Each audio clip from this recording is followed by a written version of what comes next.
I'm going to quickly go over the first assignment for week number 2. These are your set of journals for the Odyssey. My hope is that you watch the film along with doing these journals because it makes a little bit more sense. But even if you don't, I think you can understand at least what the question is asking you. And then while you're watching the movie, you can kind of think about why you were asked to do that type of question. As always, you need at least 6 sentences per response.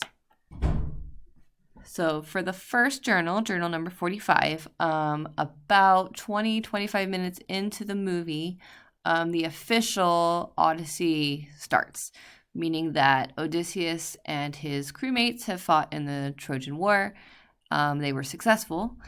And now Poseidon expects to be thanked. So in the movie, Poseidon says, "For your arrogance, you will drift on my sea for eternity, never to reach the shores of Ithaca." Odysseus replies, "No one will stop me from seeing Ithaca." So it's the idea that Odysseus, because he is so arrogant and very prideful, refuses to seek help. And that is in large part why he cannot get home over the next 10 years.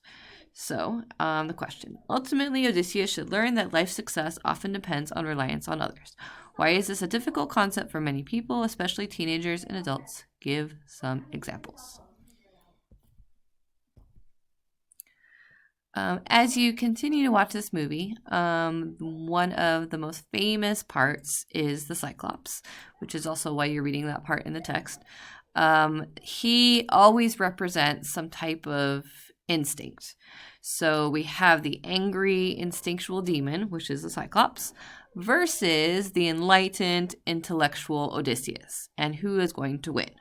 So that is why, in large part, this little aspect of the Odyssey is so famous, and this is why probably the movie starts here. So the question is being smart always better than following your instinct? Give a few examples. For Journal 47, as you continue to watch the movie, you kind of get the idea that many mythological creatures aren't necessarily good or evil. It's just kind of whose side they're on. And I think that they are left ambiguous on purpose.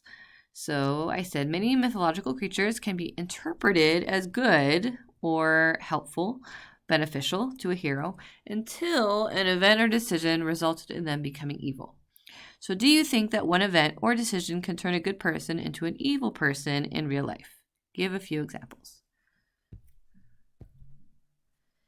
Finally, your last journal of the week is journal number 48. As you continue to watch the movie, what is interesting about this particular movie is that Odysseus is emphasized as being quite human. So one of his fears is the idea that he needs to feel secure at all times.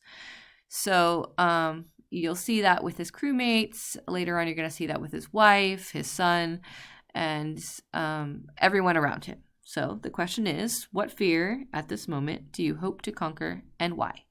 And that is the last journal of this week.